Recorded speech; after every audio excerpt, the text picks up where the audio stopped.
เทวบุตรเทวดาเจ้าทั้งหลายอันรักษายังวัดวาศาสนาเสียงจุที่ทาราบเท่าถึงภูมิเทวดารักษายังแผ่นดินลูกคะเทวดารักษายังพลต้นไม้ปภัตตาเทวดารักษายังภูเขาจอมดอยอากาศเทวดารักษายังลวงอากาศกว้างกังเหาชะกามะวจระเทพินอินพรมโยมราชขุดหนักน้ำนาทีนางนาไทยธรณีตนจำบุญตนจำบาปตนจำน้ำหยาดเมียดหมายตานจุงมาปัตตาอนุโมทนาในทีคาการะบัดนี้ยามนี้นั่นจุงจักมีเตียงแต่ดีหลีบัดนี้ผู้คาทั้งหลายอุทิศถวายปูจาสูมาเป็นมโคตภาษาบาลีว่าสวตุอิตังโนอากิมตุบูภาราชาปูจาสัจจการวะตานังสัมมาสัจโจทิตานังสัมมาสัมพุทธัสสะธรรมสะสังคัสสะมหาจินาธาตุมหาเจติยังมหาโพธิรุขัง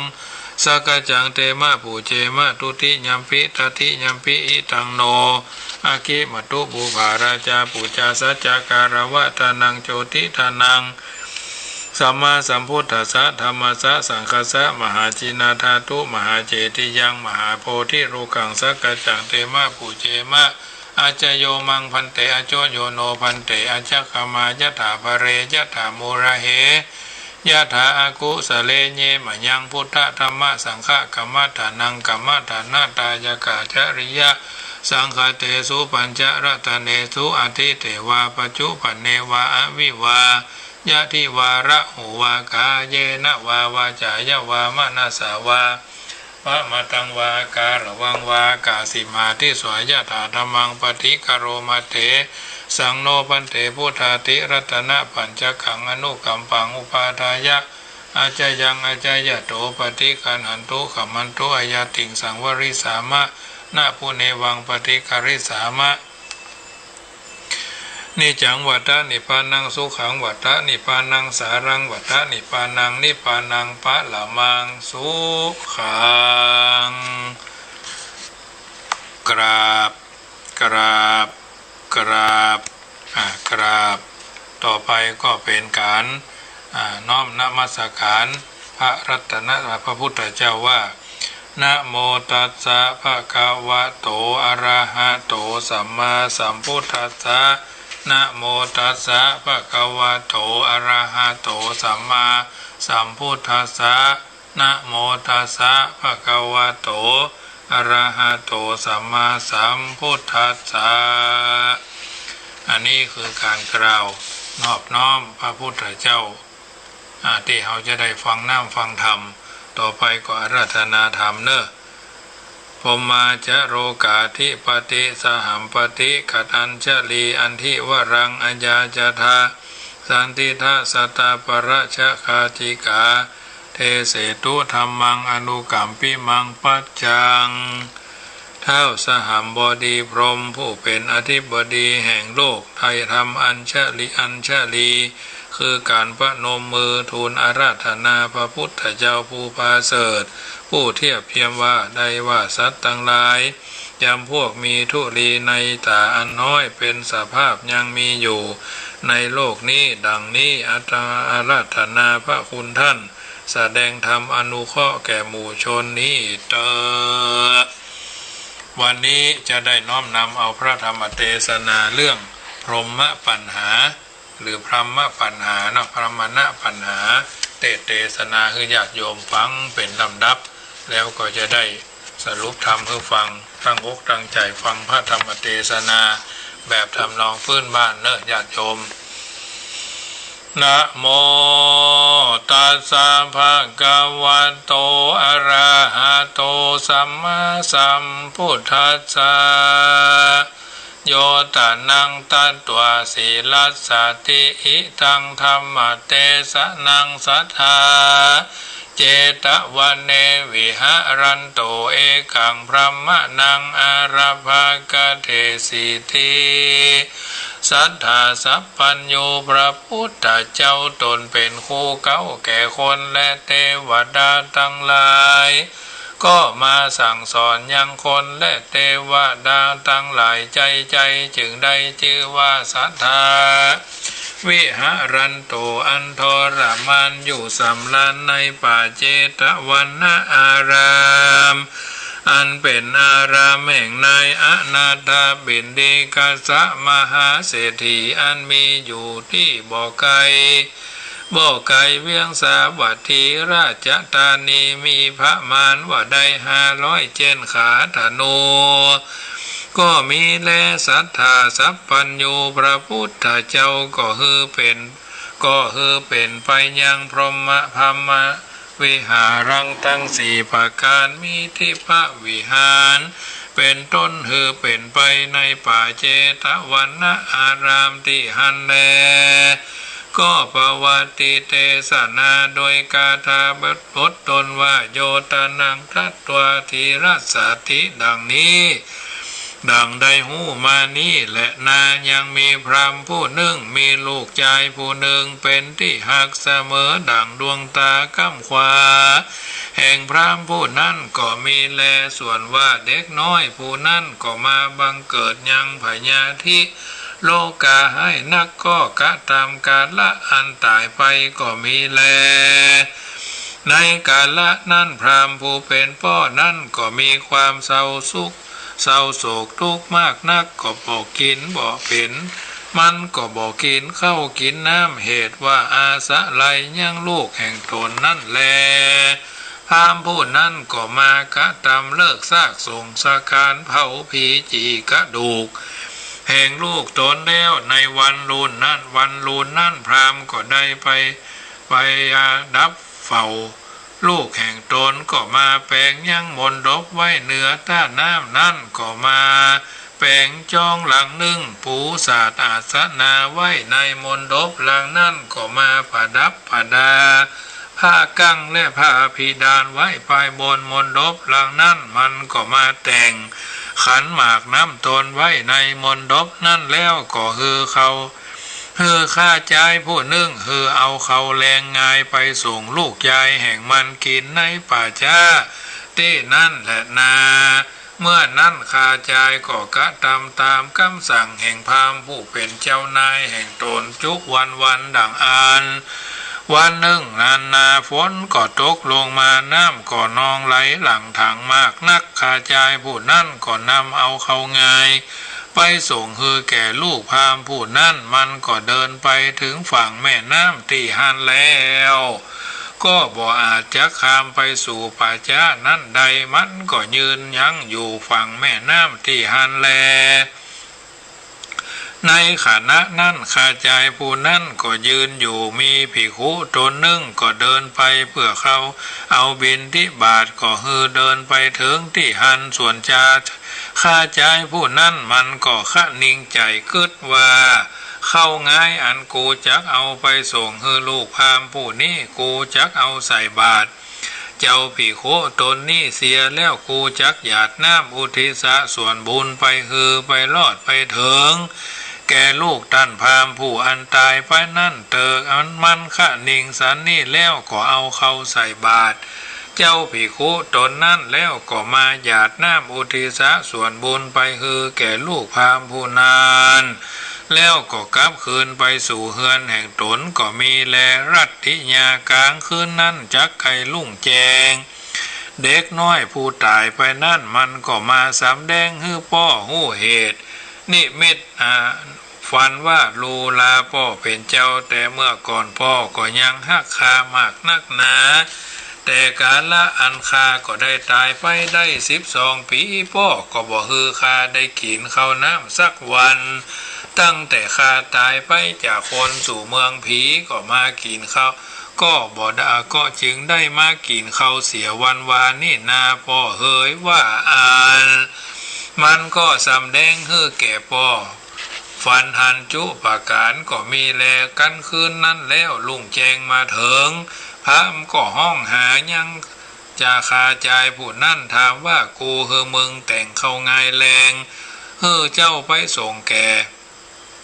ลูกกูในป่าช้าสุสานนั่นจุวัน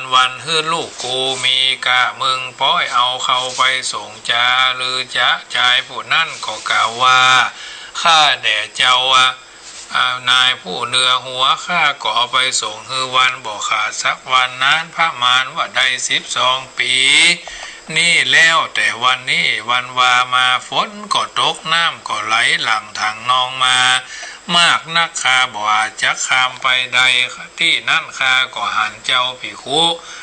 ตนนึ่งไปบินที่บาทข้าก็ลวดเอาใส่บาทภิกขุเจ้าตนนั่นแล้วก็หยาดน้ำอุทิศส่วนบุญคือไปรอดไปถึงแก่เจ้าภิกขุตนนั่นวันวานนี้แลเห็นดังอันพามก็มาคะนิ่งใจว่าดังนี้นาว่าเข้ากูก็คือเอาไปส่งแก่ลูกโกในป่าจ้านานพระมารว่าได้12 ปีมีกาว่าได้ไปเสียเปล่าเสียได้อันจะรือท่านพามคะนิ่งใจว่าเต้าได้เอาใส่บาตรเจ้าภิกขุที่เดียวนึ่งนั่นลูกกูก็ได้กินในวันว่าอันพิว่าดังอันกูจักไปถามยังพระพุทธเจ้าดูก่อนเตอะว่าอันว่านั้นแล้วพามก็ถือเอาขันเข้าตอกดอกไม้เข้าไปปู่สู่ป่าเชตวันนะอารามก็ไปปู่จายังพระพุทธเจ้าแล้วก็นั่งอยู่ที่ควรแห่งตนกราบไหว้ที่ทิศที่เต้า5 แห่งคือว่าเบญจังข้าพดิษฐ์แล้วก็ถามซึ่งพระพุทธเจ้าว่าพันเตภกวาข้าแด่พระพุทธเจ้าอันว่าคนทั้งหลายในโลกนี้พ่อแม่ตายก่อนลูกก็มีลูกตายก่อนพ่อแม่ก็มีผัวตายก่อนเมียก็มีและเมียตายก่อนผัวก็ดีส่วนผู้ยังมีชีวิตอยู่มีใจฮักยังผู้ตายไปอันก็คือตานเข้าแรงและเข้าง่าย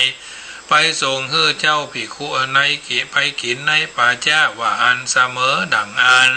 จักมีประโยชน์นะแก่ผู้ตายหรือว่าจักเป็นคุณแก่ผู้ยังเป็นอยู่ดังฤจาเมื่อนั่นพระพุทธเจ้าจึงกล่าวว่าดูราท่านพามเหยคนทั้งหลายในโลกนี้นาพ่อแม่ตายจากลูกและลูกตายจากพ่อแม่ก็ดีผัวตายจากเมียตายจากผัวดังอันก็ดีคนทั้งหลายฝูงอย่างมีชีวิตอยู่นั่นก็ยังฮักผู้ตันตายไปนั่นและได้แต่งเอาเขาแรงงายไปส่งให้ลูกอันตายไปผัวตายไปเมียตายไปในป่าจ้าดังอันก็บ่ได้เป็นคุณแก่ผู้ตายและผู้อยู่ซักสิ่งและนาพิว่าจะไข่คือเป็นคุณอันเลิศและคือบังเกิดยังสัมปติยิ่งกว่าเก่า100 เท่าพันทวีปุกะละผู้ตายและผู้ยังมีชีวิตอยู่อันก็มีแต่อันคือเขาบิณฑบาตเป็นตาลแก่เจ้าภิกขุสังฆสามเณรมีพระตถาคตเป็นต้นเป็นประธานปุกะละผู้นั่นก็จักได้เสวยผลผลบุญตาลนั่นแลเมื่อพราหมณ์ได้ฟังยังสัมมธรรมเทศนาแห่งพระพุทธเจ้าแล้วก็มีใจอภิรมย์ชุ่มชื่นยินดีก็ไวยังพระพุทธเจ้าแล้วก็อำลาไปสู่เฮือนแห่งตนก็มีวันนั่นแลกันวันรุ่นลุ่งเจ้ามาถึงตันพราหมณ์ก็ยังแต่งข้าวน้ำโภชนะอาหารพร้อมตั้งเครื่องอัฐบริขารตั้งมวลแล้วก็เข้าไปสู่วิหารเจตวันแล้วก็ใส่ยังเข้าบาตรยังพระพุทธเจ้าและใส่บาตรแห่งเจ้าภิกขุทั้งหลายก็ใส่ให้เต็มเข้าโภชนะอาหารให้ทานภิกขุสงฆ์และมีพระพุทธเจ้าเป็นประธานแล้วสมาทานเอาศีลฟังยังธรรมเทศนาแห่งพระพุทธเจ้าหยาดน้ำอุทิศส่วนบุญกุศลไปถึงตันแก่ลูกแห่งตนอันตายเป็นเพศอยู่ในป่าจ้า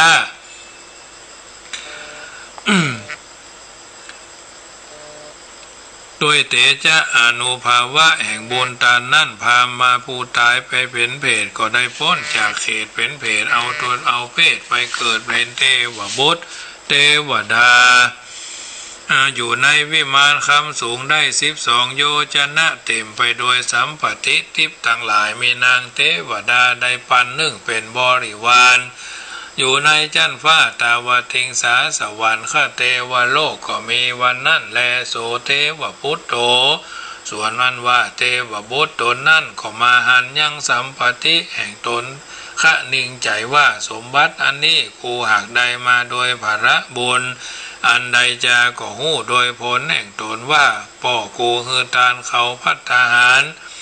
แก่ภิกขุสังขเจ้าอุทิศส่วนบุญคือแก่ตูในกาละบัดนี้และว่าอันกาละกลางคืนนั่นก็จักใดไกลลุ่งเทวบุตรตนนั่นก็ลงมาจากวิมานคำแห่งตนแล้วก็มาสู่เฮือนตนคือฝันหันตนเป็นเทวบุตรอยู่ในวิมานคำสูงอันเต็มไปด้วยสัมปติทิพย์ทั้งหลายก็มีอันชั้นฟ้าตาวติงสาสวรรค์ขเทวโลกก็มีแหละนาเมื่อพราหมณ์ผู้เป็นพ่อได้ฝันหันยังลูกชายแห่งตนไปเกิดอยู่ชั้นฟ้าตาวติงสามีนางฟ้าหากแวดล้อมห้อมแห่มาดังอันนั้นแล้วในเมื่อคืนลุ่งแจ้งมาถึงพราหมณ์ก็ถือเอายังเขาตอกดอกไม้ของหอมเข้าไปสู่เจตวันนะอารามไหวพระพุทธเจ้าพร้อมโดยภิกขุสังฆะทั้งหลายจึงกล่าวว่าพันเตภกวาข้าแด่พระพุทธเจ้าข้าใดกระทำบุญอุทิศส่วนบุญแก่ลูกข้าผู้ตายไปนั่นส่วนคืนนั่นก็จักไกลลุ่งข้าก็มุ่งฟันหันแกงลูกข้าไปเกิดเป็นเทวบุตรเทวดาเปในวิมานคำจันฟ้าตาวติงสามีฝูงเทวดาแวดล้อมโดยสัมปติทิพย์มากนักแลชื่อว่าฮือตานนี่อาจเธอบังเกิดสัมปติทิพย์ในสวรรค์เทวโลกแท้ดีลีขันติจะโสพามมโนผู้เป็นพามเสกซักเสริญเยินย่อยังตาแห่งตนแล้วพระพุทธเจ้าได้ยินกรรมแห่งพามสารนั่นพระพุทธเจ้าจึงเทศนาสำแดงยังอานิสงส์อันหือตานแก่พามผู้นั่นโดยคาถาว่าโยตานังตัตตวสีลัสสามะตากาทันจะอุทิสะเตนะตานันจะพระเลเนวะดังนี้เป็นตนดูราตันพามปุกะละผู้ใดคือเขาบินที่บาทเป็นตานแก่ภิกขุสังฆธรรมเณรและอุทิศส่วนบุญไปหาญาติกาพี่น้องแห่งตนอันตายไปแล้วนั่นจักใดถึงสัมปติทิพย์ในสวรรค์เทวโลกดังนี้เป็นตนดูราตันพามปุกะละผู้ใดคือเขาบินที่บาทเป็นตานแก่ภิกขุสามเณรแล้วอุทิศส่วนบุญไปหาแก่ญาติกาพี่น้องแห่งตนฝูงตายไปแล้วดังอันก็จักได้ถึงสัมปติทิพย์ในสวรรค์เทวโลกโดยภาระแห่งตานั่นแลดูราตันพามันว่าตานี้มาเป็นดั่งสหายแห่งตนนั่นแลกาละอันตานี้เตรียมย่อมไปเตรียมโดยแห่งโตเตรียมตัวตนเล่าเป็นดั่งเงาเทียมตนนั่นแลอันการตานี้จักได้ถึงได้อาจจะกั้งบางหนทางไปสู่อบายทั้งสี่มีนรกเป็นตนแต่แลปุกะละยิงใจฝูงใดเป็นก็เป็นดั่งขันบันไดแก้วไก่ขึ้นไปสู่เมืองฟ้าและนิพพานแต่แลปุกะละผู้ตานี้ย่อมเป็นเข้าใต้เข่าถงอันจักนำไปกินหนทางไกลและเป็นแก้วดวงลูกวิเศษแก่ปุกะละผู้จากโลกไปสู่ปรโลกไปนาพระพุทธเจ้าก็เทศนาสำแดงอานิสังสผลแห่งทานสี่ประการก็มีและนาสัทธาอิมังธรรมเทศนังสุตวพามโนปะสนะจิตโตหุตวสัทธารังลัตติตวาอัตโนเคหังคันตัวยาวะตายุกังอาหุปาริโยสาเนเตวะโลเกติภาสัมปติงอนุภาวะมาเนสิสัทธาสลีสัพปัญญูก็เทศนายังตานาศีลกาถาเต้านี้แล้วพามบ่ได้ฟังยังรัสธรรมเทศนาแห่งพระพุทธเจ้าปัสสนะจิตโตก็มีใจชุ่มชื่นยินดีมากนักวันที่ตัวก็ไวยังพระพุทธเจ้าแล้วก็กล่าวหูว่า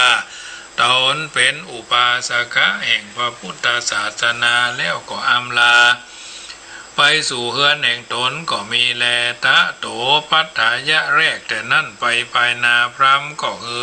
เข้าน้ำบินดิบาตเป็นตานกะทำบุญตานไปบ่ขาด ถ้าลาบเท่าเสียงจะถ้าลาบเท่าอายุเสียงแห่งตนแล้วอายุปริโยสาเนกันว่าเสียงอายุแห่งตนตายไปก็ได้ไปเกิดในวิมานแก้ววิทูลอันเต็มไปด้วยสัมปติทิพย์ยิ่งต่างหลายมีนางฟ้าได้ปานหนึ่งเป็นบริวารปากันส่องเสพอยู่โดยดุริยดนตรีเสวยที่ปสัมปติจันฟ้าตาวติงสาสวรรค์เทวโลกนั่นแลอันนี้ชื่อว่ากุศลธรรมอันปุกระทั้งหลายหากได้หอมยับมาก็ได้ปากันเอาตนไปเกิดจันฟ้าและนาเตสนาปริโยสาเนสาธิกาธรรมเตสนาโสตาปฏิภาราตินิป่าปูนิงสุในเมื่อแล้วธรรมเตสนาแห่งพระพุทธเจ้าอันนี้แล้วก็เกิดเป็นประโยชนะแก่คนและเทวดาทั้งหลายมากนักอันมาผสมจุ่มนุมกันในชาตินี้แลคนและเทวดาทั้งหลายก็ได้ถึงธรรมวิเศษมีประเภทว่าโสตาปฏิภาระผลก็มีวันนั่นแลพระมณปัญหานิทิทาขีญาอันหน้าข่าวยังนำปัญหาพามไปถามซึ่งพระพุทธเจ้าก็บังกรมสมเลสเสด็จเสียเต้าอีก่อนแลญาติโยมสาธุชนท่านผู้ฟังทั้งหลายเรื่องปัญหาพราหมณ์ไปถามพระพุทธเจ้าว่าข้าเจ้าตานให้ลูกตายไปเผาเรียบร้อยเผาผีจีกระดูกปลูกมรณานุสติเอาเข้าน้ำเข้าไงไปส่งเข้าตอนไปส่งเข้าแรงไปส่งก็บ่ได้กินบ่ได้บริโภค12 ปีเต้าแต่ว่ามีวันหนึ่งเพิ่นบ่ได้ไปข้ามไปบ่ได้น้ำท่วมเนาะน้ำท่วมน้ำโจกน้ำปังเทหลังทางเทมาก็พอดีพระเจ้าประสงค์ตนหนึ่งเพิ่นผ่านมาก็นิมนต์ตาลคือพระพุทธเจ้าตาลพระเจ้าประสงค์รูปนั่นเหียเพิ่นก็ได้รับทำบุญหยาดน้ำไปปรากฏว่า12 ปีได้กินวันนี้วันวาเต้าอันเพิ่นก็มาเข้าฝันป่อเพิ่นตาลแตะ12 ปีได้กินได้บริโภคทีนี้เฮามาพอว่าเฮาทำบุญสุนทานเอาเข้าเอาน้ำคือพ่อคือแม่คือผัวคือเมียคือผัวคือลูกคือเต้าเวลาล้มหายตายจากเอาไปวางไว้บนหีบบนโลงบนล่องเนาะตามที่ประพฤติปฏิบัติกันมาอันนี้มันก็บ่ได้ถ้าว่าถึงความเป็นจริงนะคำว่าได้มีผู้ทำบุญหรอกบ่ได้ทำบุญคือพระเจ้าประสงค์บ่ได้ทำบุญหยาดน้ำหรอกเอาเข้าเอาน้ำไปดีก็แมวเบี่ยงเหี้ยอันนี้ก็หนูไตอย่ามดตอมเหี้ยได้กินนะบางทีบางครั้งนี่เฮาบ่เข้าใจแต่เฮาท่านทั้งหลายถือว่าปฏิบัติกันมาเพิ่นเฮาว่ามันแก้ยากเหมือนกับเฮามีศพมีซากอยู่ในวัดอยู่ในบ้านในจองถ้าเอาไว้บ้านก็หมดกำหลายแสนถ้าเอาไปไว้วัดเอาไปไว้ชุมชนองค์กรตัวใดตัวหนึ่งอย่างในเวียงเชียงใหม่ในเวียงละปูนเพิ่นว่าเพิ่นเฮาว่าศาลาชุมชนเนาะเอาไปไว้ส่วนรวมเอาไว้บ้านมันก็ขีดก็กับมันก็กีบก็แคบก็เลยเอาไปไว้ชุมชนนั่นชุมชนนี้เนี่ยไปไว้วัดในเวียงก็ประหยัดน้อยบ้านเขาก็บ่ต้องเดือดร้อนบางทีบางครั้งมันสถานที่คับแคบปัจจุบันวันนี้ก็ในส่วนเมืองละส่วนรอบนอกบางวัดเพิ่นก็เกิดประหยัดถ้าเอาไว้บ้านมันถึงสะเปดร้อยอันประหยัดอันนี้ก็แล้วแต่ดุลพินิจนะวิจารณญาณของไผของมันการทำบุญเวลาญาติล้มหายตายจากตาลกั้วเข้าเหียบ้านเดิมธรรมาภาพบ้านต้นเพิงตำบลเมืองง่าอำเภอเมืองจังหวัดลำพูนนี่เพิ่นถ้าตายเมื่อค่ำก็ตายตาลเมื่อเจ้าถ้าตายเมื่อบ่ายก็ตาลเมื่อเจ้าเนาะตาลกั้วเข้าหาพ่อหาแม่ทุกวันเริ่มตั้งแต่วันตายเรียบร้อยพ่อแม่กับผัวเมียกับลูกเต้ากันนะตายดีตายให้ก็ทำบุญกันไปจนกระทั่งวันเก็บกระดูกพวกเพิ่นจะยุดทีนี้ถ้าทำบุญไปแล้วเก็บกระดูกเรียบร้อย50 วันเปิดก็จะตานกู้เข้าแถมครั้งหนึ่งหรืออาจจะทานใส่บาตรทุกวันก็ได้ตานขันเข้าทุกวันก็ได้ก็แล้วแต่ความพร้อมเนาะแต่ส่วนมากเพิ่นก็จะตานใส่บาตรแล้วก็100 วันเปิดอาจจะทำบุญแถมข้าวหม้อแกงหม้อกาเนี่ยบางคนก็เอากระดูกไปลอยน้ำ บางคนก็เอากระดูกฝังไว้ที่สุสานป่าช้าบางท่านก็เอาจิต้มตั้มเป็นบอกไฟเนาะ3 แกน 4 แกนกระดูกนักกระดูกน้อยอันนี้ก็แล้วแต่ความพร้อมอาตมาภาพมาอยู่ที่วัดชังกำนี้ก็แรกก็มีพ่องบ่มีพ่องเนาะก็ว่าคนตายเข้าง่ายเขาก็ห้องกันกินเข้าตอนเขาก็ห้องกันกินข้าวถ้าบ่ไปไหนเมื่อแรงเขาก็ห้องกันกินข้าวปรากฏว่าเพิ่นมาตานคู่เข้าหาพ่อหาแม่หาพี่หาน้องเอาคู่เข้าไปวางไว้บนหีบบนร่องเนี่ยเอาก็บอกว่าเนี่ยมาตานคู่เข้าหาพ่อหาแม่เหียเอาห้องเอาไปไว้ให้มันก็ไปมีประโยชน์เพราะคนตายตามความเชื่อเนี่ยตายปุ๊บเนี่ยถ้าตายในบ้านดวงจิตวิญญาณก็ต้องไปออกนอกบ้านพ่อผีบ้านผีเบาะผีบ้านผีจองผีหอผีเฮือนมีหรอกผีเทวดาหอเทวดาเฮือนเฮามีพระภูมิเจ้าที่ต้องไปอยู่นอกบ้านเข้าบ้านไม่ได้นะเพราะฉะนั้นดิน7 วันนี่ยังบ่ฮู้ตัวตายเตื้อ15 วันนี่ไปซ้อหาร่างตัวเก่าละฮู้ว่าตัวตายนะพอไปไว้ยิ่งคนอุบัติเหตุซ้ำให้เนาะไปทางใดบ่ฮู้ต้มเดี๋ยวตายคำตี้พ่องบางทีโดนยิงบางทีก็ฆ่าตัวตายประเภทอัตวินิบาตนี่บ่ได้พุทธบ่ได้เกิดบ่ได้พุทธบ่ได้เกิดเพราะว่าฆ่าตัวตายโลดเพราะฆ่าตัวตายทำเองอย่างอายุจะมดอายุไขก็70ตัวฆ่าตัวตาย30-40ก็เมื่อได้พุ่นจาก30-40ไป70ใช่เสวยวิบากกี่ปีกว่าจะได้ถึง70อายุไขจะมดนี่นะสมมติอายุไขมด90โอ้มันก็กว่าจาก35-40ไปถึง90ก็ใช้เวลาเหมือนเพราะฉะนั้นอัตตวินิบาตห้ามสวรรค์ห้ามนิพพานนะเพราะฉะนั้นนั้นประเภทยังสงให้แตกกันเหมือนกันนะฉะนั้นญาติโยมที่ฟังขึ้น104ขณะนี้เป็นขึ้นเพื่อการศึกษาพระพุทธศาสนาและวัฒนธรรมบางท่านฟังขึ้นสีขาวเป็นกัลยาณมิตรขึ้นสีขาวแจ้งให้ญาติโยมได้ทราบว่าอาตมาภาพพระมหาประสิทธิ์ธรรมาภินันโทที่กำลังดำเนินรายการอยู่นี้แรกก็เริ่มงานครับท่านพระครูขึ้นสีขาวท่านผู้อำนวยการสถานีวิทยุญาติโยมต้องทำความเข้าใจว่าขณะนี้อาตมาภาพได้แยกตัวออกมาแล้วต่างคนต่างจัดรายการขึ้นพุทธธรรมนำสุขส่วนแห่งหน่วยอบรมประชาชนประจำตำบลมะกอกเดือนมิถุนาทั้งเดือนแจ้งให้ทราบว่าขณะนี้อาตมาภาพไม่ได้จัดร่วมกับขึ้นสีขาวแล้วเพราะเพิ่นอาตมาภาพยุติไปแถมแนวหนึ่งกิจการอันใดเป็นส่วนแห่งการเผยแผ่ธรรมไม่เกี่ยวข้องกับขึ้นสีขาวเพราะว่าเพิ่นยุติก็คือยุติตั้งแต่วันที่1มิถุนาเป็นต้นมาก็เลยจัดรายการในนามของขึ้นพุทธธรรมนำสุขทุกเวลาและโอกาสในนามของคณะสงฆ์หน่วยอบรมประชาชนประจำตำบลมะกอก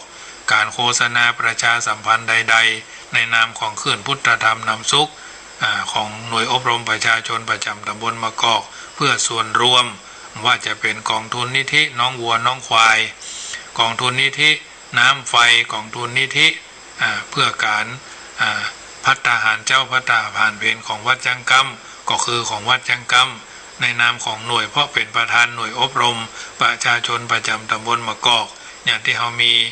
ท่านพระครูโสพลปริยัติเปิดยังเปิดเครื่องเปิดอันเพลงว่าหน่วยอบรมประชาชนประจำตำบลในนามของคณะสงฆ์หน่วยอบรมประชาชนประจำตำบลมะกอกช่วงนี้ก็ประชาสัมพันธ์เรื่องกินเรื่องทานในการถวายเทียนพรรษาผ้าอาบน้ำฝนและน้ำมันเติมตะเกียงชุดหลอดไฟฟ้าอันนี้เป็นการประชาสัมพันธ์ตามรูปแบบเพราะญาติโยมจะทำบุญก็แล้วแต่ดุลพินิจวิจารณญาณและศรัทธาของท่านจึงแจ้งให้ทราบญาติโยมที่เคยฟังขึ้น104ก็ดีขึ้นสีขาวก็ดีถือว่าฟังแล้วทราบกันโดยทั่วไปว่าการดำเนินกิจการส่วนนี้เป็นส่วนหนึ่งที่ดำเนินมาโดยตลอดดำเนินการถวายเทียนพรรษาก็เหมือนกันธรรมภาพดำเนินมาเป็นปีที่15แล้วใน8จังหวัดภาคเหนือเขาเนี้ยดำเนินการมาโดยตลอดทุกปีก่อนเข้าพรรษา1อาทิตย์2อาทิตย์เนาะจะได้ไปถวายเทียนพรรษาเมืองน่านที่จะไปวันที่21นี้ขณะนี้ก็มีรถ15กันแล้วจะขึ้นกันที่16เรื่อยๆนะญาติโยมบางปีก็มีเป็น40 50 60 มีอยู่ปีหนึ่งไปอำเภอจุนจังหวัดพะเยา109กันนะ109กันต้องมีระบบต้องมีกฎต้องมีกติกาออกคือออกไม่แซงหน้าไม่แซงหลังญาติโยมใช้บริการในการใช้รถนี้คนใดคนขับรถท่านใดครับรถชวาดเฉวียวชวาดเฉวียงเสียววาดเสียวเอาสามารถเลิกจ้างเลิกเป็นลูกค้าเพื่อนได้มันอยู่ที่เฮาเพราะเฮาเป็นเจ้าเงินคนขับรถแต่ละคนรถแล้วแต่มีภูมิปัญญามีความรับผิดชอบ9 คนอยู่ในความรับผิดชอบของเฮาทุกคนรักชีวิตทุกคนไปปลอดภัยพลิกปลอดภัยเพราะฉะนั้นเพิ่นเฮาว่ามีจิตใต้สำนึกมีจรรยาในการที่จะดำเนินชีวิตถูกต้องถ้าเฮาบ่มีเฮาสามารถเลิกจ้างเฮาบ่จ้างโอกาสปีต่อไปว่าโอ้ท่านมหาการนี้ข้าเจ้าบ่เอาแล้วเนอะอาตมาภาพจัดหาก็ได้หรือญาติโยมจัดหาเองก็ได้การเดินทางไปครั้งนี้ไปเป็นครั้งที่3ในจังหวัดน่านครั้งที่1เคยไปอำเภอทุ่งช้างวัดทุ่งช้างอำเภอทุ่งช้างจังหวัดน่านครั้งที่2อำเภอภูเพียงจังหวัดน่านครั้งที่3ก็ไปอำเภอท่าวังผาที่จะไปวันที่21นี่แหละเพราะฉะนั้นญาติโยมสาธุชนกัลยาณมิตรขึ้น104ก็ดีขึ้น106ก็ดีฟังธรรมะขอให้เข้าใจธรรมะเอาธรรมะไปครบแตกเหมือนเอาซื้อเพิ่นห้องว่าบะมื่นนะบะมื่นก็ดีที่เพิ่นเขาต้องใช้ต้องตุบต้องบุบนะถึงจะกินตั้งในมันได้หรือหน่วยอย่างก็ที่อันขายทั้งนั้นจังทั้งแม่สายหน่วยเก่าลักเนาะเก่าลักเพิ่นก็เอาคั่วเขาก็กินตั้งในเช่นเดียวกันธรรมะมันมีเปลือกเขาก็กินตั้งในฟังตั้งในคนที่เอามาฮื้อพอเอามาฮื้อชมเอามาฮื้อฟังเนี่ยพยายามจะไปติดในตัวบุคคลสิ่งละอันพันละน้อยญาติโยมฟังไปทุกวันต้องประเมินสถานการณ์ว่าพูดเป็นสาระเอาสาระจากตัวนั่นตัวนี้ทุกคนมีสาระเหมือนกันหมดเอาจะยิบยกเหมือนอาหารเอาไปกาดหลวงกาดเก้าบลำไยกาดสมเพชรกาดสะพะที่บริเวณเนี่ยที่มันมีกาดอุ้ยทากันทางสันกระแปงก็กาดแม่เฮียกันเนี่ยกาดต้นพยอมกันเนี่ยแล้วแต่เขาจะไปกาดน่ะมีถึงแกง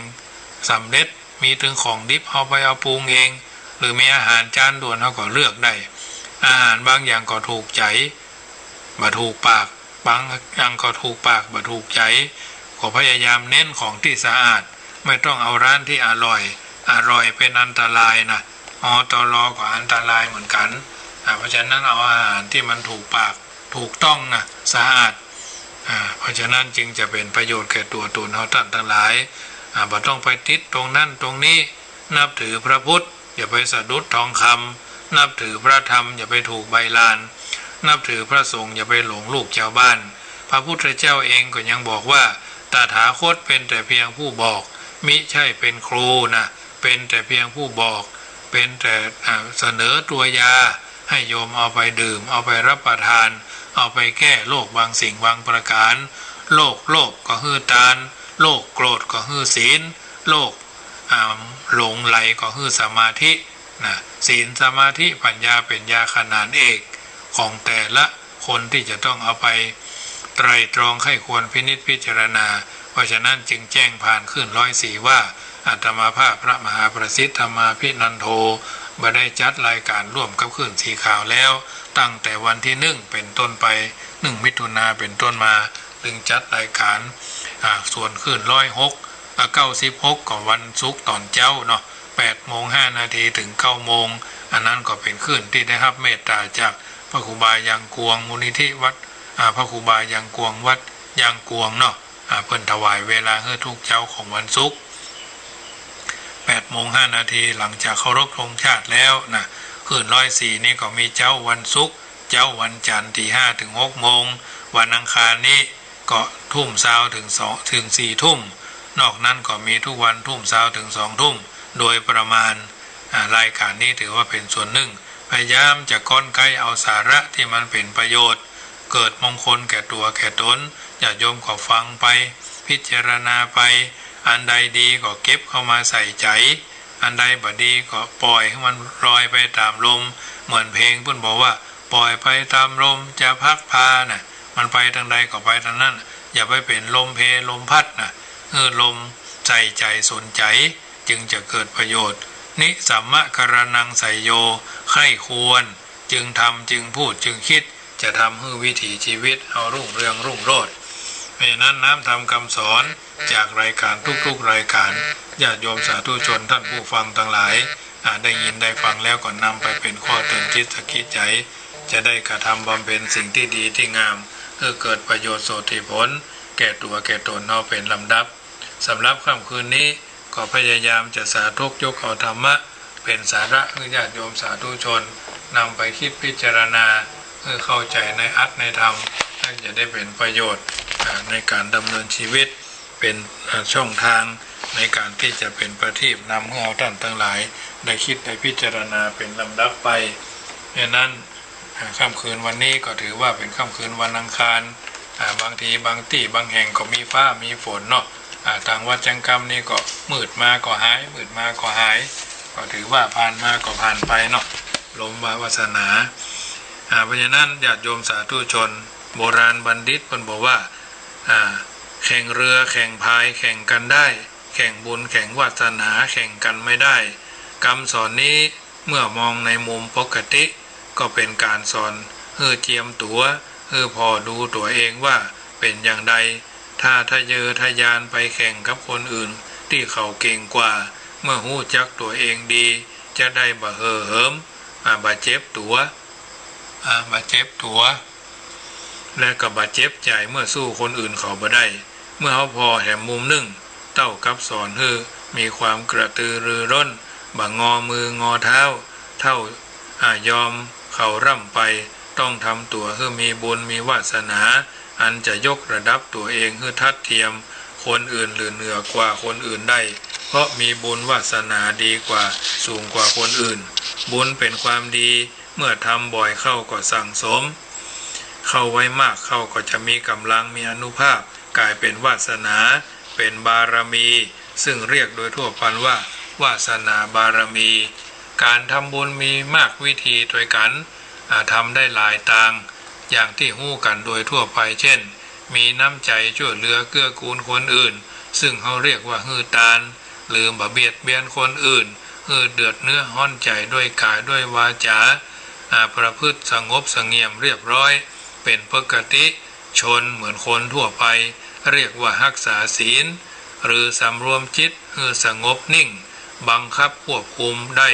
บ่ปล่อยฟุ้งซ่านคิดเหลวแหลกเหลวไหลเหลวเละออกนอกเรื่องมากมายซึ่งเรียกว่าภาวนาเหล่านี้จัดเป็นวิธีการทำบุญทั้งสิ้นเมื่อทำแล้วย่อมมีผลตอบแทนคืออานิสงส์ที่พึงได้แน่นอนหากทำได้มากทำได้บ่อยจนเป็นวาสนาก็จะมีอานิสงส์มากอานิสงส์บุญและวาสนานั้นจักพาได้รับความสุขได้รับความเจริญก้าวหน้าพ้นจากทุกข์เข็ญยากเข็ญต่างๆโดยอัตโนมัติอย่างที่ท่านกล่าวเอาไว้ว่าถ้าบุญนำพาวาสนาช่วยที่ป่วยก็หายที่นายก็รักถ้าบุญไม่นำพาวาสนาไม่ช่วยที่ป่วยก็หนักที่รักก็นายเพราะฉะนั้นท่านจึงสอนเชื่อบุญเข้าไว้ทำบุญเข้าไว้อย่าได้ประมาทอย่าดูถูกบุญอย่าพอข้ามบุญและอย่ากลัวบุญเพราะบุญนั้นจะเป็นเงาตามตัวในที่ทุกสถานในการทุกเมื่อป้องกันภัยได้แน่นอนและเมื่อถึงคราวคับขันบุญจ้อมช่วยพ้นภัยพ้นทุกข์ได้โดยเด็ดขาดบ่คาดคิดแต่พึงระวังอย่างเดียวอย่าทำบุญเพื่อบุญช่วยอย่างนั้นอย่างนี้แต่ตั้งความหวังไว้สูงส่งถ้าตั้งเป้าหมายไว้อย่างนี้แล้วทำบุญเมื่อบุญยังบ่เบ่งบานเพียงพอที่จะช่วยก็ได้ก็จะท้อแท้และเลิกทำอย่างเนี้ยก็จะทำบุญในชีวิตบ่เพิ่มพูนบ่มีการเพิ่มพูนสั่งสมไว้บ่เพียงพอที่จะช่วยอย่างได้นักสมัยพุทธกาลมีบุคคลสำคัญที่ร่ำรวยมีหน้ามีตาและได้สั่งสมบุญไว้นักพอได้รับฟังคำสอนเรื่องบุญมาแต่น้อย ต่อมาได้ประสบเหตุการณ์มากมายที่คับขันแต่ก็สามารถปาตัวรอดมาได้ทุกครั้งอย่างบ่น่าเชื่อแม้บ่ได้อยู่ในฐานะหรืออย่างนั้นได้สะดวกนักสมัยนั้นก็สามารถผ่านพ้นมาด้วยสวัสดีมีชื่อเสียงเป็นที่ยอมรับกันมาโดยตลอดก็คือบุคคลผู้นั้นก็คือนางวิสาขาผู้ได้รับยกย่องเป็นมหาอุบาสิกาในพระพุทธศาสนาและเป็นสตรีต้นแบบของกุลสตรียุคต่อมาเป็นสตรีผู้มีศรัทธามั่นคงเป็นผู้มีน้ำใจเหลือล้นเป็นเหมือนบ่อน้ำที่ตักบ่าหูจักแห้งเป็นที่เพิ่งของพระสงฆ์ยุคพุทธกาลอย่างสำคัญประวัติและผลงานของนางวิสาขามีแสดงไว้อย่างพิสดารทั้งในพระไตรปิฎกอัตถกถาในที่นี้จะยกมากล่าวเพียงบางส่วนเพื่อให้ทราบว่านางมีความคับขันได้ผ่านมาได้อย่างใดเรื่องนี้ท่านได้บันทึกไว้ว่านางวิสาขาเป็นลูกสาวของสุมนาเทวีกับธนัญชัยเศรษฐีผู้เป็นบุตรของเมนดกะเศรษฐีแห่งเมืองพัทยะแคว้นอังคะอายุได้7 ขวบเมนดกะมหาเศรษฐีได้หาแม่หญิงรุ่นเดียวกัน500 คนมาเป็นเพื่อนเล่นแต่ละคนและคนรับใช้แถม500 คนดูแลหลานสาวต่อมาพระบรมศาสดาเสด็จไปที่เมืองพัทยะเมนดกะมหาเศรษฐีต้องการทำบุญเลี้ยงพระจึงให้หลานสาวกับเพื่อนนั่งรถไปทูลพระพุทธเจ้านางก็ไปตามสั่งแต่เพราะเป็นละอ่อนที่ฉลาดจึงลงจากรถแล้วเดินดิ่งไปถวายบังคมแล้วนั่งลงพระบรมศาสดาทรงแสดงธรรมตามบุพจริยาเคยชินบุพจริยาความเคยชินเก่าที่นางบำเพ็ญไว้ในที่สุดเทศนานางก็ได้บรรลุธรรมระดับโสดาปัตติผลเป็นอริยบุคคลแต่ละอ่อนด้วยความเป็นเด็กหญิงบริวารตั้ง500 คนจากนั้นก็กราบทูลอาราธนาตามคำสั่งของปู่พระพุทธเจ้าก็ทรงรับอาราธนาและได้เสด็จไปรับภัตตาหารที่บ้านของมหาเศรษฐีพร้อมด้วยภิกษุสงฆ์ทรงรับบาตรภัตตาหารที่นั่นเป็นเวลาเกื่งเดือนก็เสด็จไปยังเมืองอื่นสมัยนั้นพระเจ้าพิมพิสารเมืองราชคฤห์แคว้นอังคะกับพระเจ้าประเสนที่โกศลเมืองสาวัตถี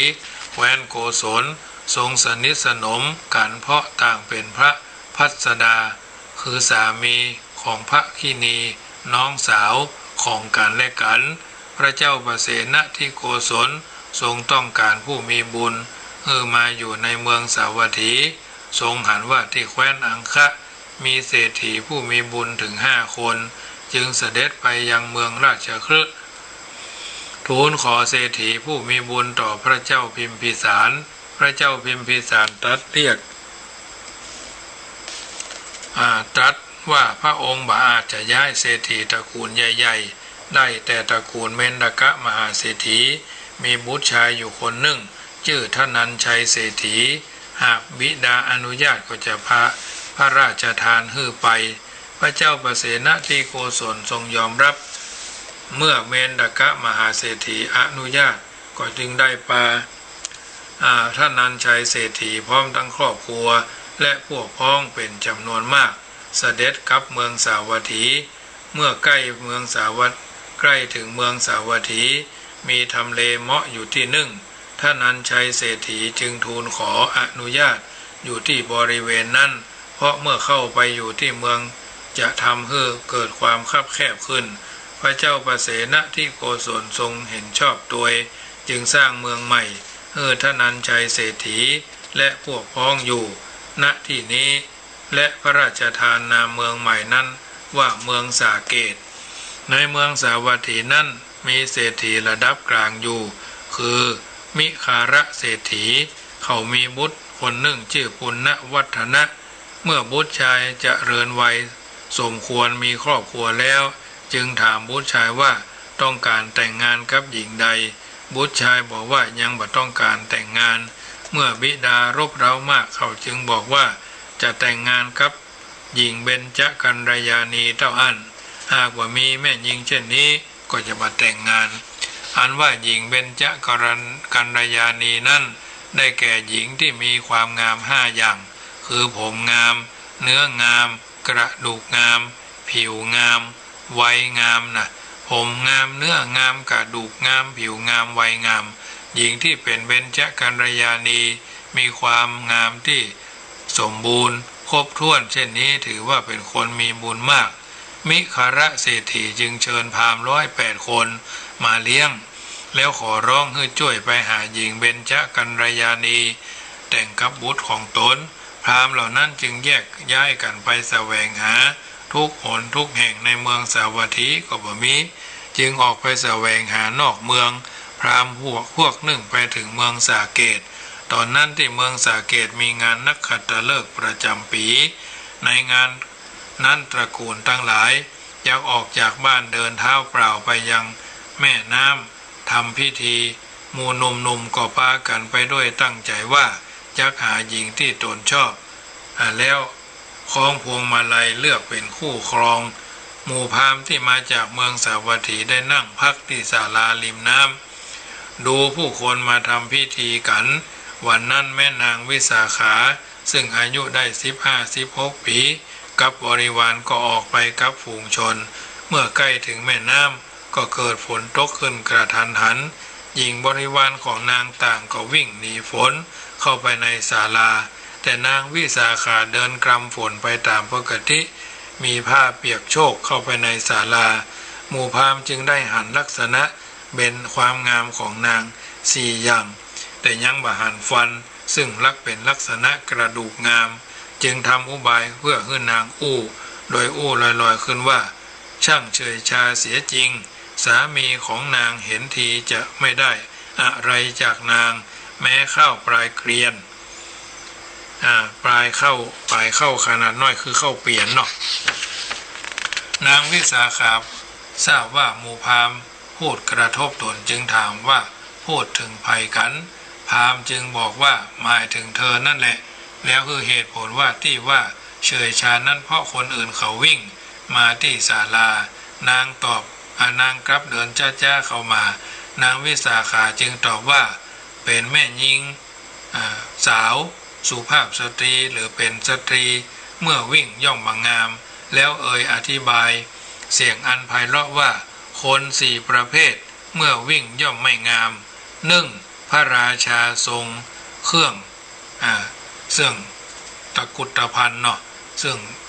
พระราชาทรงจ้างจะออกศึกบรรพชิตออกบิณฑบาตสตรีสุภาพสตรีด้วยว่าพระราชาผู้ทรงอภิเษกแล้วทรงเครื่องประดับเต็มอิสริยยศพระราชาทรงเครื่องจ้างออกศึกพระภิกษุสามเณรและสุภาพสตรีบุคคลที่จะตำหนิได้ว่าทำไมวิ่งอย่างเจ้าบ้านข้าช้างหลวงซึ่งเป็นช้างมงคลเมื่อวิ่งไปดูบ่งามบรรพชิตเมื่อวิ่งดูก็บ่งามผู้คนย่อมตำหนิว่าทำไมวิ่งอย่างพวกชาวบ้านสตรีเมื่อวิ่งก็บ่งามเช่นกันก็จะถูกตำหนิว่าวิ่งเหมือนพ่อใจเป็นแม่ย่าไม่ยิงยานโล่นอย่างพ่อใจทีเนี่ยการอย่างพ่อใจนี่เพิ่นบอกว่านะหนึ่งเล่าพ่อแม่เลี้ยงดูบุตรสาวมาด้วยการทนุถนอมกลมเกลี้ยงอวัยวะน้อยใหญ่ไม่ใช่คือมีรอยขีดข่วนพิกลพิการจะแต่งงานไปอยู่กับครอบครัวสามีมีศักดิ์มีสีเมื่อวิ่งหรือล่นหรือหกเกิดหกล้มแข้งหักขาหันมือเท้าก็จะพิกลพิการหน้าตาอาจจะถลอกเป็นแผลเวอะวะหรือบางงามมามีพ่อใจไผ่ต้องการเพราะของมีตำหนิเลือกหรือของซากเลือกต้องเป็นภาระของพ่อของแม่ชั่วชีวิตของท่านพราหมณ์ได้ฟังและได้หันเขี้ยวของนางยอมรับว่าเป็นนางเป็นเบญจกัลยาณีผู้มีบุญแท้จึงได้นำพวงมาลัยทองคำมาคล้องคอนางแล้วบอกวัตถุประสงค์ที่ตนมาและบอกว่า การไปสู่ขอนางเพื่อแต่งงานกับปุณณวัฒนะผู้เป็นบุตรของมิคาระเศรษฐีในเมืองสาวัตถีซึ่งนางวิสาขาก็ยอมรับเมื่อกลับถึงบ้านก็บอกคือพ่อหรือบิดาทราบเรื่องท่านันชัยเศรษฐีก็ฮู้ว่ามิคาระเศรษฐีมีสมบัติน้อยกว่าตนมากแต่เมื่อยินดีรับบุตรสาวของตนเป็นสะใภ้ก็บังคับขืนอย่างใดมิคาระเศรษฐีดีใจที่จะได้นางวิสาขาซึ่งเป็นตระกูลใหญ่และมีสมบัติมากมายเป็นสะใภ้จึงไปกราบทูลพระเจ้าประเสนที่โกศลพระเจ้าอยู่หัวตรัสว่าพระองค์ก็จะเสด็จไปที่เมืองสาเกตด้วยเพราะพระองค์ทรงพาทนันชัยเศรษฐีมาอยู่ที่เมืองสาเกตเองฝ่ายทนันชัยเศรษฐีก็เตรียมงานเมื่อทราบว่าพระเจ้าแผ่นดินจะเสด็จมาด้วยก็เตรียมพร้อมอย่างเต็มที่เมื่อยังมาถึงกำหนดเวลาก็ฮือระดมช่างทองมา500 คนช่วยกันกึดทำเครื่องประดับชื่อว่ามหารดาปราสาทในวันแต่งงานของลูกสาวพร้อมทั้งมอบทองคำที่สีสุกพันลิ่มเงินมณีมุกดาประพานและเพชรพอสมควรกับทองแก่พวกช่างทองหมู่ช่างทองรับของมาแล้วก็ช่วยกันคิดรูปแบบและเริ่มประดิษฐ์ประดอยอย่างปราณีตสวยงามใช้เวลาทำมหารดาปราสาท4 เดือนจึงทำสำเร็จอันมหารดาปราสาทนั้นมีความงดงามหาที่ตวายบ่ได้ในการทำนั้นส่วนที่ต้องร้อยด้วยได้ก็ใช้เส้นเงินแตนประดับด้วยแก้วมุกดา11 ธนานแก้วประพาน20 ธนานลูกดุมทำด้วยทองห่วงทำด้วยเงินมีแหวนวงหนึ่งอยู่บนกระหม่อมที่หลังหู2 วงที่หลุมคอ1 วงที่เข่า2 วงที่ข้อศอก2 วงที่ข้างสะเอว2 วงเครื่องประดับนั้นทำเป็นรูปนกยูงโคนปีกทำด้วยทองคำด้านขวา500 ขนด้านซ้าย500 ขนจะงอยปากนกยูงทำด้วยแก้วประพานในตาคอและแววหางทำด้วยแก้วมณีก้านขนและขาก็ทำด้วยแก้วมณีเมื่อสวมที่ศีรษะแล้วจักห้อยลงมาถึงหลังเท้าเมื่อสวมแล้วก็จะปรากฏเหมือนกับนกยูงที่ยืนรำแพนอยู่บนยอดเขาผู้ที่เข้าใกล้เท่านั้นจึงจะฮู้ว่าบ่ใช่ขนนกยูงแต่เมื่อถึงกำหนดวันแต่งงานพระเจ้าประเสนที่โกศลมิคาระเศรษฐีและปุณณวัฒนะพร้อมทหารพวกพ้องมิตรเศรษฐีก็พากันไปที่เมืองสาเกตได้รับการต้อนรับอย่างสมพระเกียรติหลังจากเสร็จพิธีแล้วก็เสด็จกลับมิคาระเศรษฐีก็เตรียมพานางวิสาขาและบริวารไปอยู่เมืองสาวัตถีก่อนเดินทางทนันชัยเศรษฐีได้มอบทรัพย์สมบัติมากมายอย่างละ500 เล่มเกวียนแก่ธิดาคือนางวิสาขาเพื่อบ่ให้ธิดาต้องเดือดร้อนไปขอหรือไปยิบยืมคนอื่นเมื่อบ่มีตอนกลางคืนได้ให้โอวาทลูกสาวคือนางวิสาขาพ่อเป็นห่วงลูกจึงคือโอวาทแก่นางวิสาขาไปเป็นสะใภ้ไปเป็นลูกไปเนาะเป็นลักปฏิบัติเมื่อไปอยู่กับตระกูลพ่อผัวแม่ผัวตระกูลพ่อสามีแม่สามีโดยลัก10 ประการ 1. ไฟในอย่านำออกไฟในอย่านำออก 2. ไฟนอกอย่านำเข้า 2. ไฟนอกอย่านำเข้า 3. พึงให้แก่คนที่ให้พึงให้แก่คนที่ให้ 4. ไม่พึงให้แก่คนที่ไม่ให้ไม่พึงให้แก่คนที่ไม่ควรให้ 5. พึงให้แก่คนทั้งที่ให้ทั้งที่ไม่ให้พึงให้แก่คนทั้งที่ให้และทั้งที่ไม่ให้ 6. พึงนั่งให้เป็นสุขพึงนั่งให้เป็นสุข 7. พึงบริโภคให้เป็นสุขพึงบริโภคให้เป็นสุข 7. พึงนอนให้เป็นสุขและพึงนอนให้เป็นสุข 9. พึงบำเรอไฟ 9. พึงบำเรอไฟ 10. พึงนอบน้อมเทวดาภายใน10พึงนอบน้อมเทวดาภายในโอวาทนี้แม้มิครเศรษฐีที่พักอยู่ห้องติดกันก็ได้ยินชัดเจนลุงเจ้าธนัญชัยเศรษฐีได้ประชุมผู้คนแล้วมอบเป็นภาระแก่กุดุมพี8 คนติดตามไปอยู่ไปอยู่กับนางวิสาขาเพื่อจะได้เป็นผู้ค้ำประกันนางเมื่อมีเหตุเพศภัยเกิดขึ้นแก่นางเมื่อขบวนออกเดินทางก็ประกาศว่าผู้ใดต้องการไปอยู่กับนางวิสาขาก็ฮือไปได้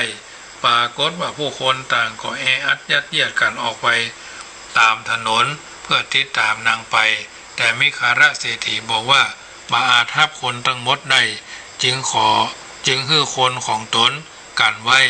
ปาไปเท่าที่จะอยู่กันได้เท่าอันนางวิสาขาไปอยู่เมืองสาวัตถีกับปุณณวัฒนะได้ทำบุญฮือทานอย่างเต็มที่โดยสมบัติที่พ่อมอบขึ้นมาทำบ้านให้เป็นบ่อน้ำตักดื่มกินบะมดบะเสี่ยงถวายภัตตาหารพระสงฆ์วันละ500 รูปทุกวันและได้สร้างวัดถวายเป็นพุทธบูชาวัดหนึ่งชื่อว่าวัดบุพารามวัดบุพารามได้สร้างโลหะปราสาทขึ้นไว้ที่วัดนั้นโดยอาศัยมหาโมคคารณะและอัครสาวกเป็นแม่กองงานช่วยควบคุมก่อสร้างพระพุทธเจ้าได้เสด็จไปประทับจำพรรษาที่วัดบุพารามนี้รวม6 พรรษานางจึงได้รับยกย่องว่าเป็นมหาอุบาสิกาแก้วในพระพุทธศาสนาและมีชื่อเสียงของนางเป็นที่ยอมรับในวงการพระพุทธศาสนามาแต่อดีตถึงปัจจุบันนางวิสาขาอยู่กินกับปุณณวัฒนะมาอย่างสงบสุขได้ทำบุญเลี้ยงพระโดยสะดวกได้กราบพระพุทธเจ้าเป็นประจำแต่มิคารเศรษฐีบิดาของสามีบ่ได้สนใจศรัทธาในพระพุทธศาสนาแม้จะประทับอยู่ใกล้บ้านข่าวแต่งงานบุตรชายก็บ่ได้นึกถึงพระพุทธเจ้าเพราะเป็นผู้นับถือพวกนิครนซึ่งเป็นอาเจรกะนักบวชเปื่อยเป็นนักบวชที่เปื่อยกายนะบำรุงเฉพาะพวกอาเจรกะเท่านั้นวันหนึ่งมิคารเศรษฐีต้องการเลี้ยงพวกอาเจรกะจึงฮือจัดเตรียมอาหารไว้หลายร้อยสำหรับเชิญพวกอาเจรกะมา500 คนห้องนางวิสาขามาฮือไหว้พระอรหันต์นางวิสาขาเป็นอริยสาวิการะดับโสดาบันพอได้ยินว่าพระอรหันต์ก็ร่าเริงยินดีมายังที่เลี้ยงอาหารหันหมู่อาเจรกะเปื่อยกายทั้งหมดจึงคิดว่าผู้ปฏิบัติอย่างนี้ย่อมเป็นพระอรหันต์ไม่ได้จึงตำหนิมิคารเศรษฐีตามสมควรแล้วก็กลับไปหมู่อาเจรกะก็หาอาการของนางแล้วก็ตำหนิมิคารเศรษฐีว่าหาหญิงอื่นมาเป็นสะใภ้บ่ได้แล้วกาจึงนำสาวิกาของพระพุทธเจ้ามาเป็นสะใภ้นางเป็นการกันนีไล่นางออกจากบ้านไปเสียเศรษฐีก็ตอบว่าไม่สามารถทำได้เพราะพระเจ้าแผ่นดินก็ทรงยินยอมให้มาเป็นสะใภ้แต่ก็อดกลั้นความรู้สึกบ่พอใจนางไว้วันหนึ่งนางวิสาขายืนพัดมิคารเศรษฐีซึ่งกำลังทำทานอาหารอยู่มีพระเถระรูปหนึ่งเข้ามาบิณฑบาตในเขตบ้านของตนนางหันแล้วก็คิดว่าพ่อคงบ่ใส่ไว้คงบ่ถวายอาหารแน่นอนจึงเบี่ยงตัวออกมาบัง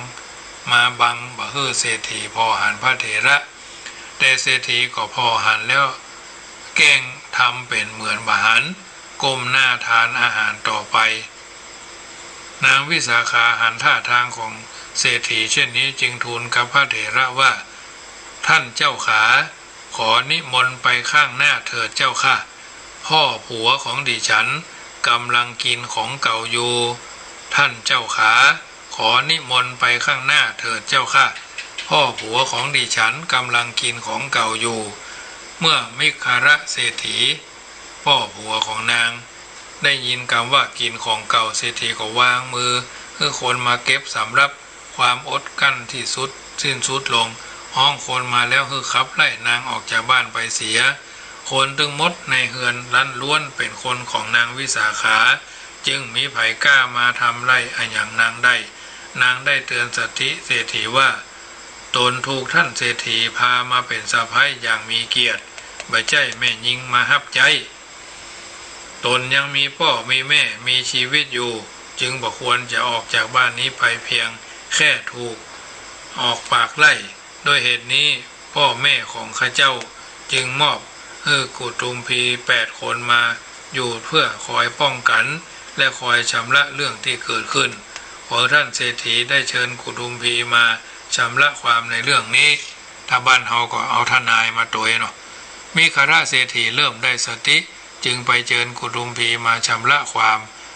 ด้วยกล่าวว่านางวิสาขากล่าวกับตนว่ากำลังกินของเก่าซึ่งก็หมายความว่าตนกำลังกินอุจจาระหรือกินของบ่สะอาดซึ่งตนรับบ่ได้นางวิสาขาก็กล่าวว่าที่ตนอู้ว่านั้นบ่ได้หมายความว่าอย่างนั้นเลยแต่ที่ตนอู้นั้นหมายถึงว่าท่านเศรษฐีบ่ได้ทำบุญใหม่แก่ตัวเองเลยได้เกิดมาเป็นคนพัฒนาเป็นมนุษย์กินแต่บุญเก่ากรรมกุศลเดิมอยู่เท่านั้นจึงได้กล่าวอย่างนั้นกุดุมพีจึงถามมิคราเศรษฐีว่าเมื่อนางกล่าวอย่างนี้ควรถูกขับไล่หรืออย่างไรเศรษฐีก็บอกว่าเรื่องนี้เข้าใจแล้วบ่ถือโทษก็ได้แต่มีวันหนึ่งนางออกไปหลังบ้านตอนดึกอาจไปคบหากับคนข้างนอกก็ได้นางวิสาขาตอบว่าคืนนั้นแม่ลาที่เลี้ยงไว้กำลังตกลูกเป็นม้าอาชาไนจึงเป็นธุระออกไปกับคนใจเพื่อช่วยดูแลแม่ลาโมกุดุมพีก็ถามมิคราเศรษฐีว่าผิดหรือไม่เศรษฐีก็บอกว่าบ่เป็นหยังแต่มีข้อที่น่าสงสัยอยู่คือก่อนเดินทางมาจากเมืองสาเกตพ่อของนางได้ซุบซิบบอกข้อความอันปกปิดลี้ลับค้างคาใจมาแต่เริ่มต้นจะให้นางอยู่ต่อไปอย่างใด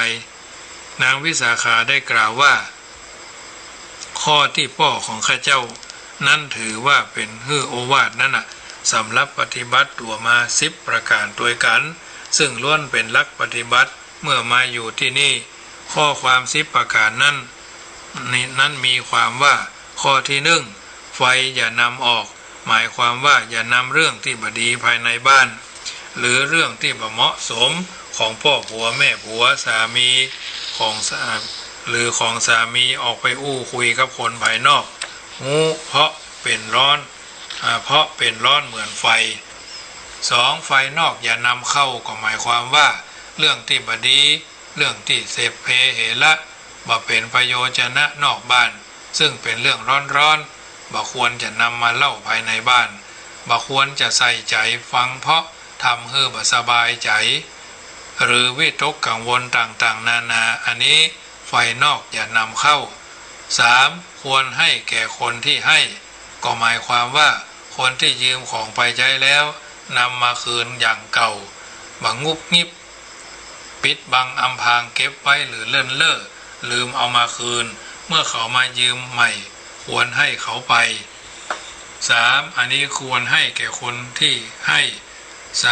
4ไม่ควรให้แก่คนที่ไม่ให้หมายความว่าคนที่ยืมไปแล้วไปยอมใจคืนเลินเล่อเมินเฉยหลงลืมบัดส่งคืนเมื่อยามยืมเมื่อมายืมแถมก็ไม่ควรให้อันนี้ไม่ควรให้แก่คนที่ไม่ให้ประการต่อมาควรให้แก่คนทั้งที่ให้ทั้งที่ไม่ให้ก็หมายความว่าคนที่มายืมนั้นหากเป็นญาติเป็นมิตรจะคืนหรือไม่คืนก็ควรให้ไปเพื่อสงเคราะห์ช่วยเหลือกันอันนี้ควรให้แก่คนทั้งที่ให้ทั้งที่ไม่ให้ประการต่อมาพึงนั่งให้เป็นสุขหมายความว่าเมื่อจะนั่งก็พิจารณาเสียก่อนพ่อแม่ของสามีหรือสามีมาแล้วตนจะต้องลุกขึ้นให้ท่านนั่งถ้าหันว่าปลอดคนก็นั่งได้บ้านเฮานี่บัดตันนั่งฟังเหยียดแข้งประการต่อมาพึงบริโภคคือเป็นสุขหมายความว่าบ่ควรบริโภคก่อนพ่อผัวแม่ผัวก่อนผัวเนาะหรือสามีคอยดูแลคือคนเหล่านั้นบริโภคก่อนแล้วจนจึงคอยบริโภคทีหลังจึงควรอันนี้พึงบริโภคให้เป็นสุข3พึงนอนให้เป็นสุข บ่ควรนอนก่อนพ่อผัวแม่ผัวหรือสามีควรปฏิบัติดูแลท่านเหล่านั้นเสียก่อนแล้วค่อยนอนในภายหลังประการต่อมาพึงบำเรอไฟก็หมายความว่าการพ่อผัวแม่ผัวสามีหรือผัวนั่นเป็นเสมือนกองไฟเหมือนพญานาคเป็นการสมควรจึงระมัดระวังตัวบ่เลินเล่อเผลอผัวเผลอตัวประการสุดท้ายพึงนอบน้อมเทวดาภายในควรเคารพนบนอบพ่อผัวแม่ผัวและสามีถึงหันท่านเหล่านั้นเหมือนเป็นเทวดาจึงควรนางวิสาขาอธิบาย10 ข้อโอวาทที่พ่อของตัวเก่าท่านนันชัยเศรษฐีอย่างยืดยาวแล้วบอกว่าเมื่อเรื่องจบลงดีแล้วตนขอกลับไปอยู่กับพ่อกับแม่ที่เมืองสาเกตเตอะมิคระเศรษฐีฟังแล้วหูตาสว่างเข้าใจเจตนาและความมีคุณธรรมของนางวิสาขาตกใจเมื่อนางขอกลับไปเมืองสาเกตจึงกล่าวขอโทษนางวิสาขาว่าตนทำอู้โดยบ่ฮู้ความจริงตอนนี้ฮู้ชัดแล้วขอให้นางอยู่ต่อไปตรงกับกรรมบ้านเฮาว่าคนโง่เอาใจไว้ที่ปากคนฉลาดเอาปากไว้ที่ใจนางวิสาขาตอบว่าตนเป็นลูกคนมีฐานะมีศรัทธาแนบแน่นในบวรพุทธศาสนา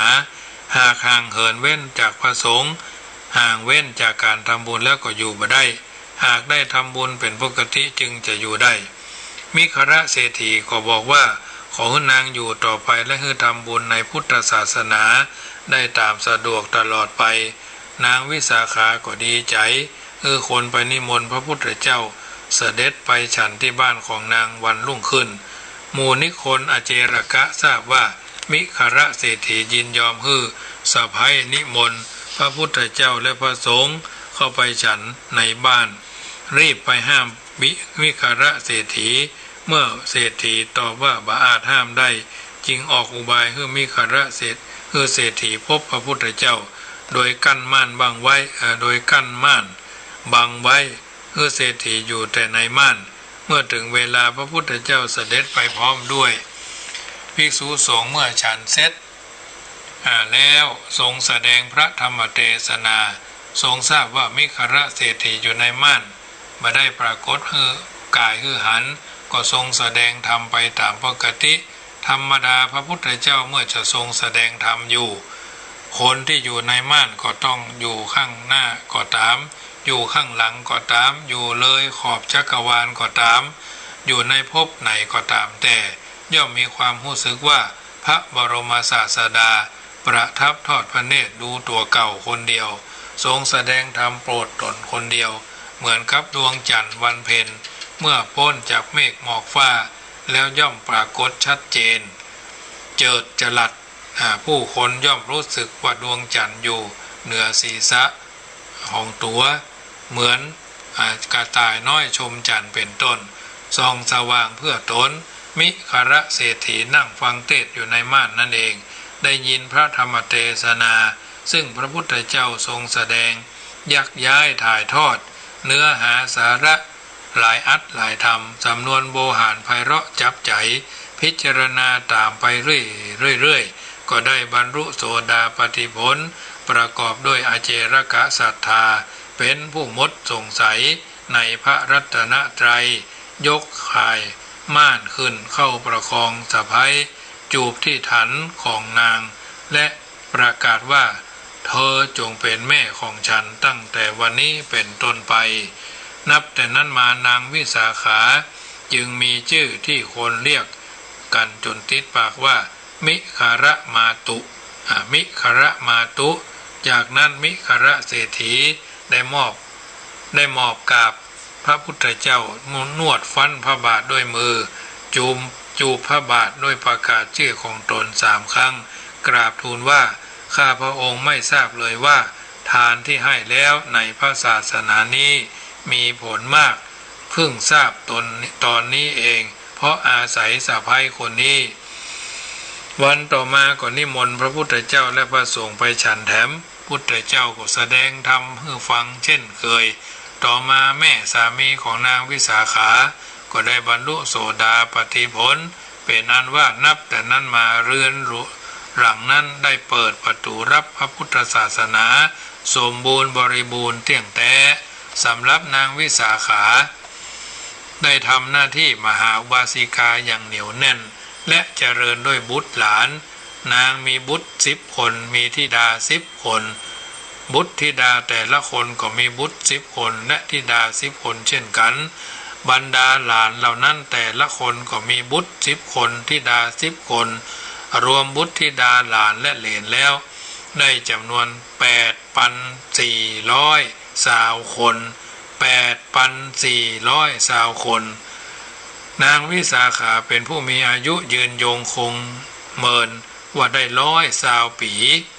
นางวิสาขาอายุได้120 ปีมีผมงามที่ดำสนิทตลอดมาได้มีผมงอกประปลายแตกปลายแตกเก้าสักอย่างอวัยวะร่างกายก็แข็งแรงบาแกงอม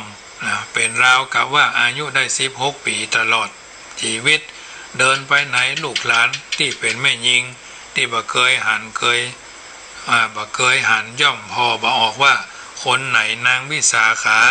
ที่สำคัญคือนางมีกำลังมหาศาลเท่ากับกำลังของจ้าง5 เชือกจึงสามารถแต่งเครื่องประดับมหาราดาปราสาทได้นางวิสาขาเป็นแม่ยิงผู้มีบุญเพราะได้ทำบุญไว้มากแต่อดีตจนถึงปัจจุบันแต่ชีวิตก็พลิกผันไปอยู่กับตระกูลที่บ่มีศรัทธาโน้มน้าวชักจูงเจิญจวน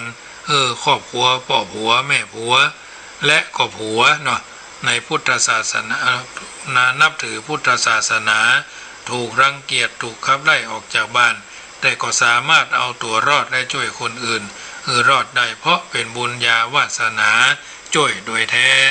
สาธุชนท่านผู้ฟังทั้งหลายได้ยินได้ฟังเรื่องนี้เป็นจะใดก็พยายามเอาไปคิดพิจารณาว่าสิ่งเหล่านี้เท็จจริงแค่ไหนฟังแล้วเป็นจะใดก็นำไปคิดยาวสาวกว้างไต่ตรองว่าอาจจะได้ยินครูบาอาจารย์หลายรูปหลายตน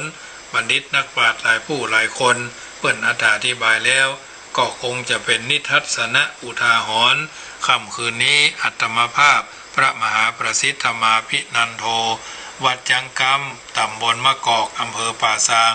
จังหวัดลำพูนก้อนไกลังสรรค์เอาเรื่องของบุญญาวาสนาช่วยมาสาธุยกคือญาติโยมได้ยินได้ฟังแล้วกึดจะได้ค่อยจะถึงเป็นจะได้ลองโทรศัพท์เข้ามาเนอะจะเปิดสายคือประมาณ10 นาทีแล้วก็จะพักสัก3 นาทีดื่มน้ำแล้วก็จะได้น้ำทำคำสอนเนื่องจากประกาศอนุโมทนากับญาติโยมสาธุชนที่ยังมารับมานอนเถอะเนอะกึดจะได้ค่อยจะถึงแปลงจะตึงก็โทรศัพท์เข้ามาหาได้ที่0861875325 ได้เนอะโทรเข้ามาได้ถ้าบัดรับละกันเถอะนะฟังรับละกันเถอะเนอะฟังซึ่งนินางวิสาขาก็นักวิทย์นักวอย